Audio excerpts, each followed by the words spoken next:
Direktur baru PDAM Wajo siap tingkatkan pelayanan.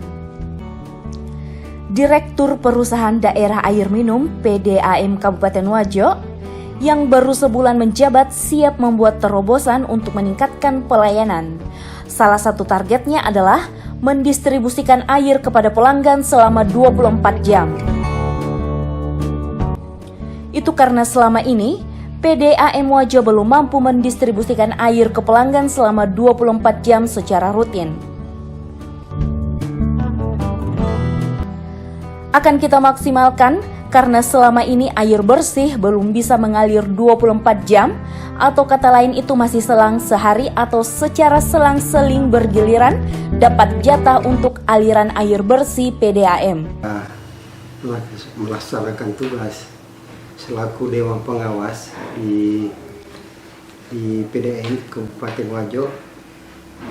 Selama ini sudah tanggal 28 saya mendatangi semua intake di Wajo. Ada 8 intake termasuk Kecamatan Tempe, Tanastolo, kemudian Pamana, Bola, Kera, Pitumpanua, Bilawa. Ada 2 bermasalah, utamanya Tanastolo. Tanastolo itu yang jadi masalah, intake-nya agak lambat. Jadi mesinnya itu pendorong tidak boleh diajang terlalu cepat. Pamana yang jadi masalah pelanggannya terlalu banyak. Maksimumnya hanya 1000, sekarang sudah melebihi 3000.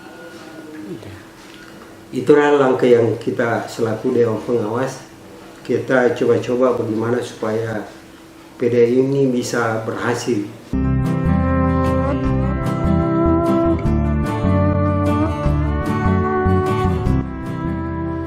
Semenjak dilantik sebagai Direktur PDAM dan kami banyak berkunjung dan memantau langsung di masyarakat serta sosialisasi dalam menangani aliran air pelanggan PDAM yang kurang lancar.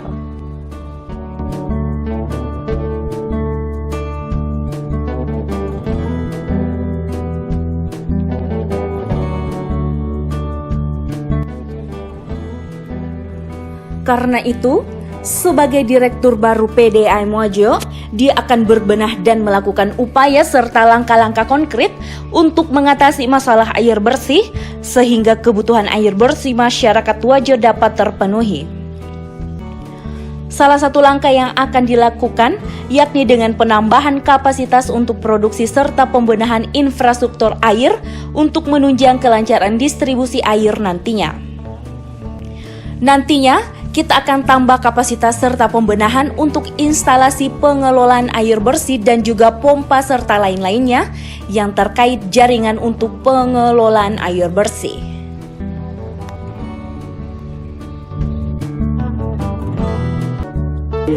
Selama kurang lebih 17 hari kami menjabat sebagai Direktur PDAM, ada beberapa hal yang telah kami lakukan, diantaranya menjalin kerjasama dengan pihak-pihak perbankan dalam rangka memperluas lagi pelayanan kepada pelanggan, khususnya untuk penagihan pembayaran air.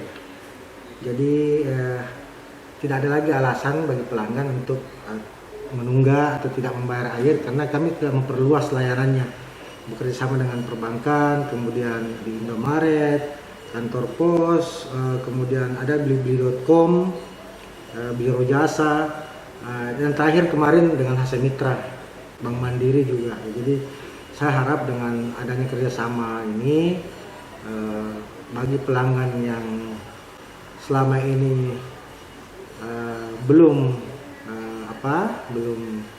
bisa melakukan pembayaran secara dengan lancar, mungkin bisa kembali lancar melakukan pembayaran. Membutuhkan anggaran besar untuk merealisasikan hal tersebut. Karena itu, dia akan mengusulkan ke pusat untuk mendapatkan bantuan dana hibah melalui Kementerian PUPR. kita akan coba usulkan dan maksimalkan untuk 3 IKK masuk wilayah kota, yaitu IKK Tempe, Pamana, dan Tanah Sitolo. Itu dengan estimasi sekitar kurang lebih 20 miliar. Jika terwujud, kami dapat pastikan dan menjamin ketersediaan dalam kota secara 24 jam non-stop. Ya. Beberapa minggu yang lalu kami juga sempat temui warga di BTN TAE untuk mengidentifikasi permasalahan-permasalahan yang ada di sana. Dan alhamdulillah sekarang BTN TAE sudah kami normalkan kembali, sudah dapat menikmati air lagi. Kemudian untuk tahap selanjutnya kami akan kembali menemui warga di wilayah Atakai. Di sana ada beberapa perumahan yang juga sama permasalahannya. Jadi kami kembali mengidentifikasi nanti apa-apa saja yang menjadi kendala di sana. Ya. Untuk saat ini, jika dibandingkan dengan jumlah total pelanggan PDAM, 18.500 lebih itu dianggap sudah tidak seimbang dengan kapasitas produksi air yang hanya 250 liter per detik. Padahal itu, untuk melayani sekitar 8 kecamatan, yakni Kecamatan Tempe, Sabamparu, Pamana, Bola, Tanah Sitolo, Pitung Penua, Kera, dan Belawa. Yang perlu sekarang kita tingkatkan produksinya agar bisa terwujud dan bisa seimbang serta dapat mengalir 24 jam non-stop. Ideal kalau sudah capai 450 liter per detik.